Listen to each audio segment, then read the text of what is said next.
it's Ann Kaplan from Mom Me, your mama resource from conception to college. Wherever you are on your momming journey, we are here for you. And wherever I am on my momming journey is in my car at the airport. That is what being a working mom is sometimes. I am working when I can and getting it in and making it happen and kicking ass and taking names.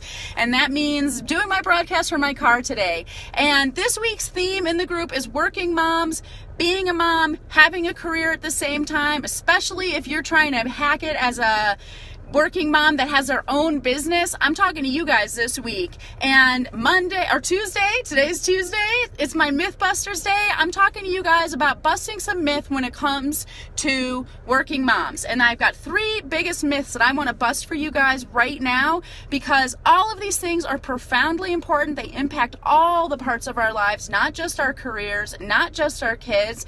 And also because on Saturday, I'm doing an amazing workshop that's all for working moms. I'm going to be digging deep into all of this stuff at the workshop, so I'm giving you guys a little sneak peek right now. And while I'm talking, comment with the word boss if you want me to catch up with you and set you up to be feeling like a mom boss now that we're going to back to school and being able to focus on our jobs. Okay, so let's talk about these Mythbusters. Myth number 1 that I'm so sick of people saying, and you know people say it, it's total mom shaming, is someone else is raising your kid because you went off to work, you horrible monster, you. That is a bunch of BS. And I want to tell you why. Because regardless of where your child is during childcare times, while you're working or whatever, there's a million studies out there that show that the person who has the most profound and lasting influence on their kids is the parent. Regardless, even when you have another relative living in your home with you, the parent is still the biggest influence on the child. So when you go off to work and someone else is taking care of your kid, that person is not raising your kid for you. Your kid will not feel that way about that person unless you want to run your home kind of like, the English royalty of yore, where like a nanny raised the kid and they never saw their parents or something like that. But I'm pretty sure no one in this group is doing that. So I don't want you ever let yourself think that because I have a job, because I go off to work, even if you're working full time, that someone else is raising your kids. That is a bunch of malarkey. Okay? Myth number 2, that you have to choose. How many times have I talked to my working mom clients and heard them say to me,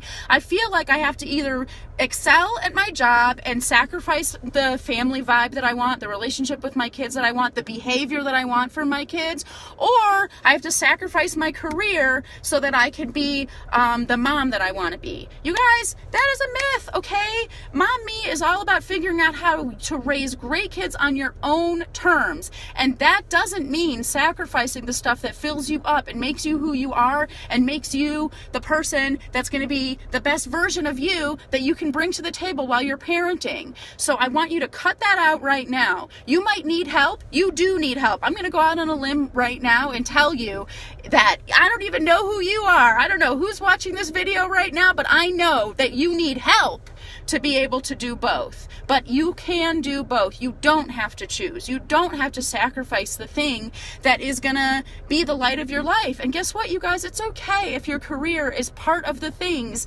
It's on that list of things that are the light of your life. It's okay. I'm a walking, talking example of a career being the light of my life, and I am a better mom for it. So I want to bust that myth for you guys right now. 3rd myth I want to bust for you, the biggest one of all. I hear this all the time, and it's tied so intricately into this whole idea of mom guilt, which I hear constantly, which is that if you're having misbehavior at home, or if your family vibe isn't the way you want it to be, or your situation at home isn't the way you want it to be, that it's because you have a job. Then you feel guilty because if you weren't working, you'd have the time to stay home and be Mrs. Cleaver and raise your kids perfect and they'd be perfect angels or whatever. Well, guess what? Hey, you guys! Guess what, you guys? Even stay-at-home moms have misbehavior at home. And what's their excuse? I'm sure they come up with some other way to beat themselves up for their kids' behavior. But the bottom line is, if your kids' behavior isn't where you want it to be, if your family dynamic isn't where you want it to be, if your home life isn't the way you want it to be, it's not because you have a job. It's because you need tools and time management and all of that stuff to make it so that you can do the things you need to do at home and still have the job and the career and the business that you want to have. So on Saturday, Samantha and I are going to be digging deep in all of this stuff, especially that mom guilt piece. That's what's holding you back from being successful in your business and in your homes. It's not your time. It's not your lack of time. It's the fact that you think it's your fault everything's like that. We're going to be digging so deep on that stuff on Saturday. I can't wait. The content for this workshop is going to blow your mind. So if you haven't registered yet and you're here in the Denver area, hurry up, you guys. Spots are limited and there's only 4 days left until I'm going to be seeing you guys in person. If you are not in Denver and you still want to watch the workshop, let me know, because Samantha and I are working on figuring out online options for you guys, but we're not going to waste our time doing it if no one's interested in doing it. So let me know, and I love you guys so much. This week is going to light me up. I'm totally on fire about working moms this week. Tomorrow's my baby mama day. I'm going to talk to all of you guys about how to survive your pregnancy while you are working, and on Thursday it's my tips and tricks day, and I'll be giving you guys some hands-on implementation tools to make the stuff that we're talking about today, these dreams, a reality. Love you guys so much. Have an amazing day. Bye.